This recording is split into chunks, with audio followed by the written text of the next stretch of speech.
Oi, pessoal, estamos aqui hoje com o podcast do Nono Ano BM.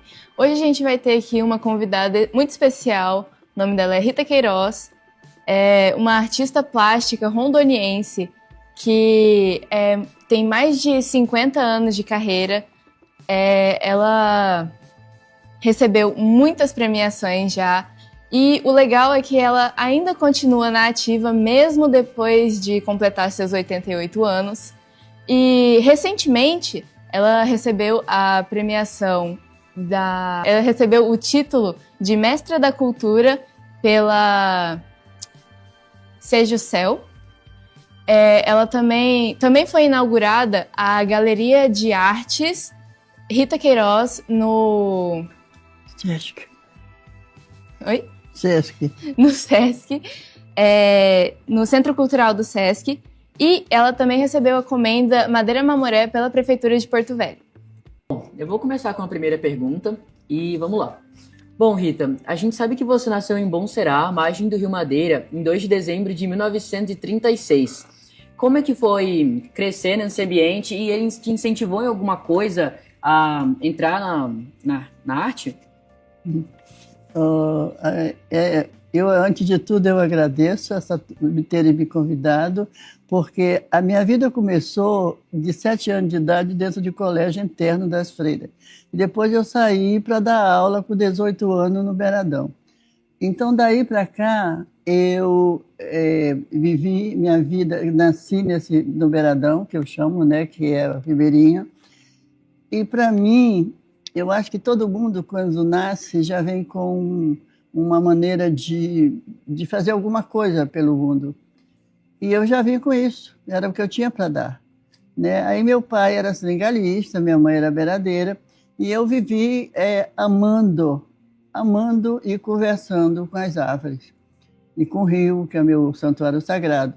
E de lá para cá, naquela época, a gente não tinha condições nem de remédio, nem dessas coisas, nada. E até livro a gente não podia ler, a não ser que os pais da gente dessem consciência. E quando eu fui para o colégio com 7 anos de idade, 8 anos mais ou menos, lá a única coisa que a gente podia ler era a História Sagrada, não mais nada. Né? Então eu vivi numa vida entre a liberdade, que era a natureza, e a sociedade naquela época, da onde eu vivi mais, que foi justamente outro mundo, que foi interna no Colégio de Freira. Mas no colégio de freira, eu aprendi piano, né? Estudei piano. Não aprendi porque era muito... Eu nunca gostei de ser presa. Então era aquilo... ali a estatura era tudo... era aquilo ali, mas não. Naquela época tinha até o tal de Papai Adão aí, que eu adorava tocar aquilo lá, e eu ficava de castigo à beça. Então já veio comigo. E a gente aprendia a bordar, né? Essas coisas assim. Mas não tinha pintura, não tinha incentivo nenhum, etc. E aí, quando eu fui ser professora, fiquei só um ano lá no Beiradão, era já coisa da mamãe, que ela tinha ficado com... Meu pai já tinha morrido, eu tinha 13 anos, que foi um desastre na família, né? E aí a mamãe veio para cá, porque eram 7 irmãos que nós tínhamos, e eu não podia dar aula para eles, eu era mais velha, porque era professora primária. Então, eu não tinha condições de levar em frente, né, o saber deles. Aí a mamãe veio para cá, e daqui eu me casei com um músico, que me apaixonei pelo saxofone. Casei, pouco tempo depois eu fui para o Rio de Janeiro, e lá foi que eu conheci mais essa abertura da arte através de uma grande amiga minha, que era das minhas filhas, a filha dela estudava no colégio com ela. E de lá veio justamente aquilo que já estava comigo, que era a pintura. Aí ela me convidou para ir na casa dela, de lá eu comecei a pintar. Meu primeiro trabalho foi uma florzinha, toda murchinha, e que dessa murchinha, não deu um ano, eu já estava sendo lançada pelo Claro do Prado Valadares. Sobre a minha segunda pergunta para a senhora, era em questão que durante toda a sua carreira na pintura, aparentemente, a senhora desenhava tipo sobre questões de rios e também de florestas aqui de Rondônia, paisagens daqui. Alguma coisa te incentivou a desenhar esse tipo de coisa, além do rio ser meio que o santuário da senhora, praticamente? Olha, se eu for contar uma história, tu vai passar a tarde todinha aqui, não vai tudo. Mas o que me deu incentivo foi aquilo que veio comigo. É que eu te digo, eu falo com as aves, eu falo com os pássaros, eu falo com a terra, eu falo com o sol. Então, isso foi que me deu o que está dentro de mim. Então, eu passei 50 anos procurando quem era eu. Não encontrei. Vim encontrar agora através de uma palavra, o toque. Certo. E a senhora desenhava muito isso, porém teve um curto período que a senhora começou a desenhar sobre comunidades carentes. Teve alguma coisa que aconteceu para você ter essa vontade ou só estava explorando áreas Não, novas? quando eu voltei, Porto Velho já não era a mesma coisa. Porque se eu perguntar para alguém quem era quem estava na rua, ninguém sabe na época, ninguém sabe. Era o Quirino. Não tem um livro que se fala sobre o Quirino, era o único que dava de rua. Então, aí eu comecei, quando eu voltei, eu tinha uma proposta no Rio de Janeiro, que era artista mesmo, né?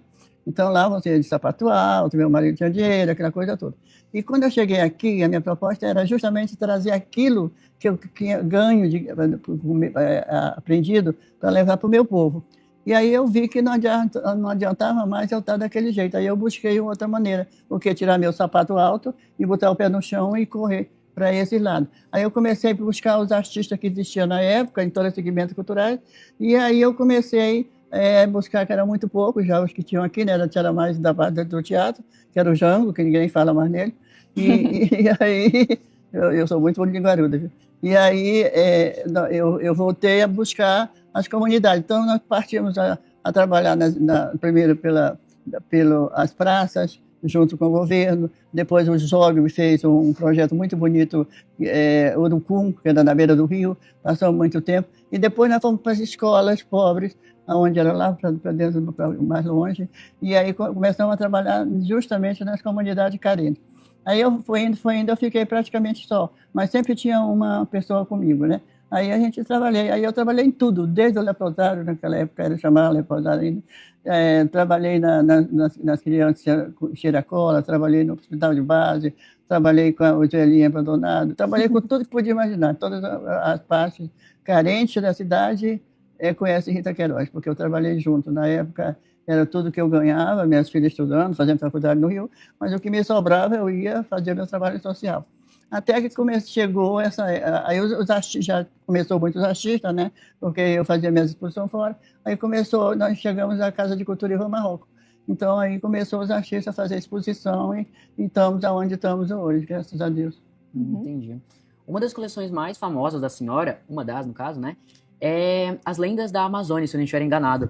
O que a senhora teve vontade, que olhou e falou, nossa, eu quero fazer pintura sobre lendas folclóricas, como o Boto, por exemplo?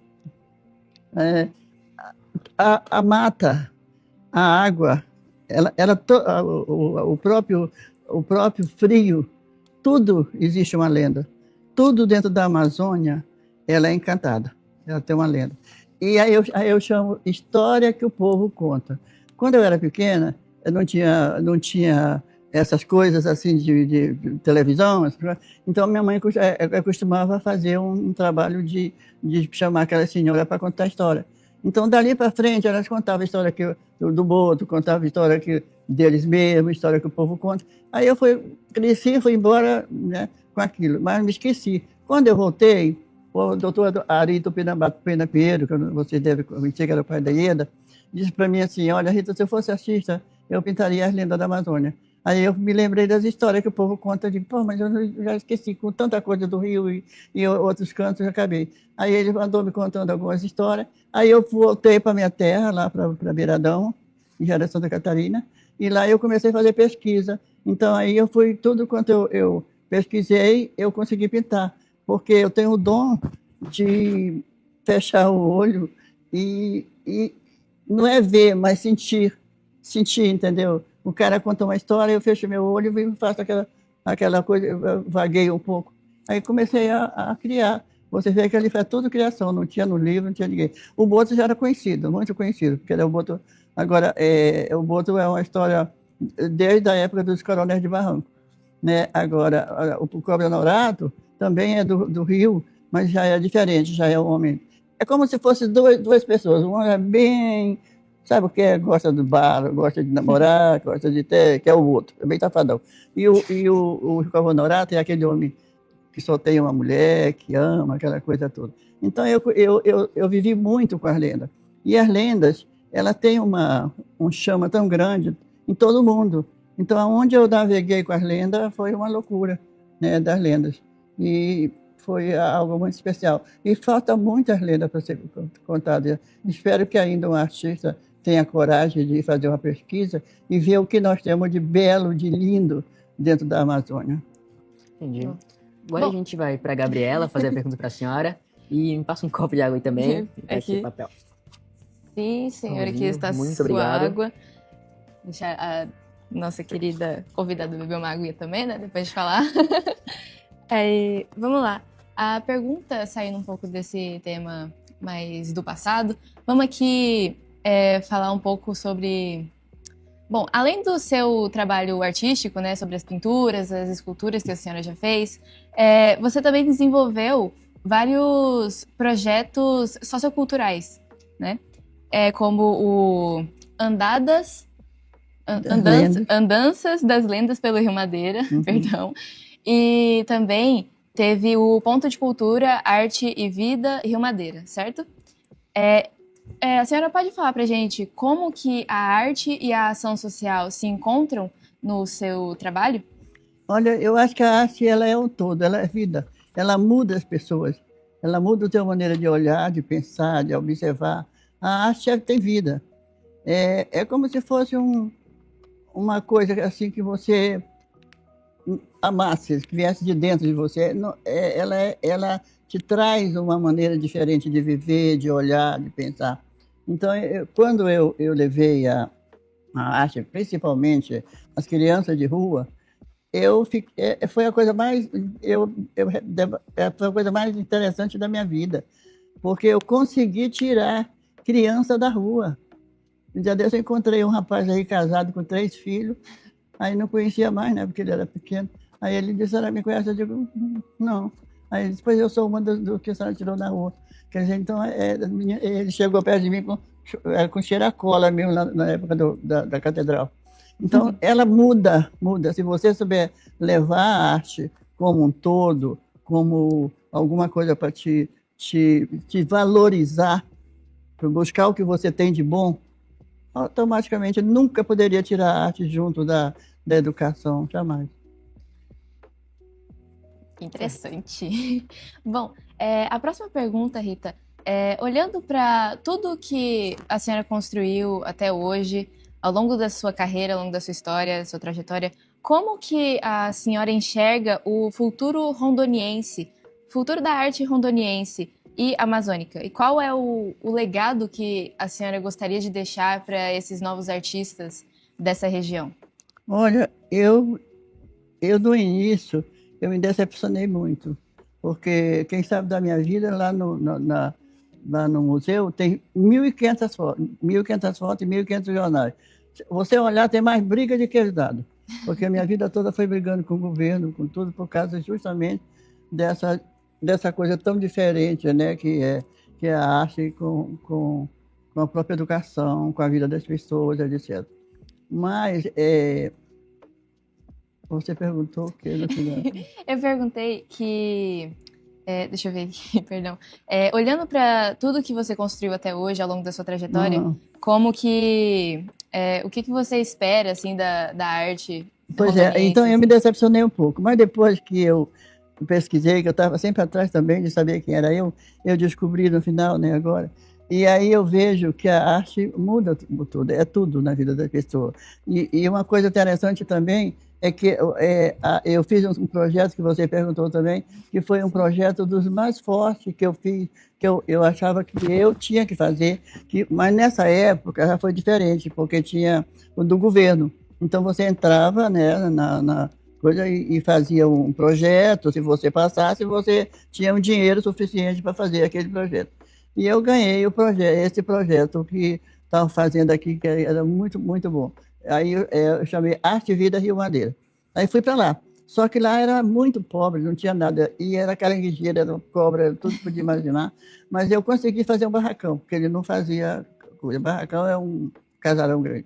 Sim, sim. E aí eu falo muito também, de vez em quando eu falo a nossa palavra de lá, que não tem no dicionário. Eu te fiz um trabalho aí também, que deve estar no museu, que tem muitas palavras que não estão no dicionário, que o caboclo usa, né? São regionais. Uhum. E aí eu fui para lá e fiz esse trabalho de 2 anos. Aí eu levei tudo aquilo que era da minha infância que acabou. Porque eu cheguei lá, teve uma decepção, não tinha mais nada. Nada da nossa cultura antiga. Nossa cultura, até tudo que podia imaginar. Aí eu cheguei em Goiânia, eu vi o pessoal fazendo um trabalho lindíssimo de tecelagem. Aí eu me lembrei da minha bisa, que se sentava com aquele dela, fazendo a roupa dela, sabe? E naquele tempo não tinha cor, era só com algodão. Sim. Ela fazia toda a roupa dela, era de cor. Eu digo, vou levar isso para lá. Aí foi que veio a ideia de eu resgatar o que tinha no passado e com o que tem hoje, as coisas todas, né? E fiz. Aí fui fazendo devagar, porque saiu de uma rede rasgada. Eu saí no governo, cheguei lá, fui brigar por causa de um problema da cultura mesmo. Aí, quando eu cheguei em casa com raiva, me sentei na rede, a rede rasgou comigo, eu me sentei lá, me quebrei toda. Aí comecei a chorar lá no deitado. Aí, quando veio a ideia de eu fazer alguma coisa para dar uma resposta para ele. Aí saiu que a rede rasgada, com uma escultura muito mal feita, que eu fiz de arame, depois eu peguei minha roupa, cortei todinha ela, fiz nela e botei ela no chão. Mas ela está interessante porque você olha para ela, é como se ela dissesse assim, você me derrubou, mas eu vou me levantar. Aí me levantei mesmo e comecei a pensar como eu fazia. Aí fiz uma das maiores coleções que pode imaginar. Tem tudo que existia no passado, tem uma sala só de pesquisa, de tudo que eu ganhei, tem tudo que você quiser. E eu guardava tudo na época, até o que as minhas brigas com o governo, as minhas coisas, está tudo lá. São 1.500 jornais, tudo está guardado. Então, aí eu pensei, depois que estava tudo pronto, né, de bem agora eu posso deixar alguma coisa à nova geração para saber o que era antigamente. O que era Porto Velho, o que era o Veradão, o que era a nossa cultura antigamente, que hoje não tem mais nada disso, né? Hoje está tudo misturado, a nossa cultura. Eu não sou contra isso, eu acho que a pessoa tem, mas que tem que também valorizar o passado, porque não pode não ter uma história que não tenha início, meio e fim. E aí eu digo, o que é que eu faço? Eu não tenho dinheiro para fazer uma casa e montar, por enquanto, né? Uhum. Então, eu vou doar ao Estado, porque aí vai ficar uma coisa para que a nova geração vá conhecer isso aí. E aí eu fui no governo, né, ele aceitou, e lógico que ele ia aceitar, que é mais de 400 mil que tem lá. Aí ele aceitou, né, e aí eu fui lá na Câmara, pedi para fazer uma lei para guardar, porque Porto Velho tudo se acaba. E aí eles fizeram a lei e o governo assinou. Então, aí levaram lá, para ali, do Museu da Memória de Rondônia, que é o antigo Palácio do Governo. Então, está aberto lá. Agora estava fechado. Toda vez que eu venho, está fechado. Eu vou, restauro, boto, brigo, abre. Agora, dessa vez, abriram só a metade, mas está aberto até 1h da tarde. Eu fui lá no governo, bloqueando de qualquer jeito, mas consegui que ele mandasse abrir. Abriram, né? Ele já deve ter dito, lá vem ela. Eu não conhecia nesse governo. Eu sei que a Brita está lá. Então, quando eu vinha de primeiro, eu ficava aí o dia todinho dando palestra para colégio. Tudo quanto era colégio vinha do interior, cheio de meninos. Os meninos olhavam tudo, a televisão ia lá, pesquisar. Então, é uma coisa que as pessoas se interessam. Vocês não vão deixar de ir lá. E depois vocês me mandam por escrito alguma coisa do que vocês viram, o que vocês pensaram em relação a isso. Porque seria muito interessante. Eu senti isso porque eu estou escrevendo um livro agora. É um outro aí, é completamente diferente. Uhum. Aí eu gostaria de saber o atual com o passado. Saber o que você é jovem, porque tudo que eu fiz foi para os jovens. Porque eu acredito neles. Porque nós já estamos, sabe, já temos a nossa cultura, a nossa maneira de viver, etc. Para mudar é difícil. Agora, o jovem, ele querendo, ele vai aprender, vai ler, vai se interessar, e vai mudar, e vai amar, que é a coisa mais interessante do mundo, porque se tivesse o conhecimento e o amor, não estavam destruindo as nossas coisas. Né? Sim, bom, com certeza. Muito interessante. Agora, para finalizar o nosso podcast, né, a última pergunta do dia foi algo mais recente. Em 2016, a senhora fez um gesto muito simbólico A senhora doou seu acervo ao estado de Rondônia, né? Que está no Museu da Memória. Museu da Memória de Rondônia. O que te levou a tomar essa decisão tão importante? É justamente isso aí, é que vocês, né, se interessam para saber quem foi Rondônia, como começou, como era a nossa cultura, não que vai se voltar ao passado, não, porque automaticamente cada vez mais a pessoa vai elevando, mas que respeite a nossa cultura. Então, quem vai mudar isso é o jovem, né? Eles é quem vão mudar, eles é quem vão sentar lá, vão estudar, vão se interessar por cada escultura, porque cada escultura daquela é uma. Tem a rezadeira, tem a benzedeira, tem a que fazia crochê, tem a que fazia tricô, tem tudo que você queira, que era do passado, tem tudo. Eu ando atrás de uma rezadeira aí, depois da minha queda, não achei mais nenhuma. Não achei mais nenhuma. Né? E na minha infância a gente era assim, rezava, não entendeu? Então, era uma coisa maravilhosa, talvez porque eu seja essa pessoa que viajo tanto, que ando tanto, e aonde eu vou eu quero entender a pessoa, eu quero entender o jovem, eu quero entender o outro, eu quero me entender também, entendeu? Eu quero entender quem me fez. Por que me fez assim? Por que deixou eu cair desse jeito? Então, tudo eu quero saber, entendeu? E eu escrevo, etc.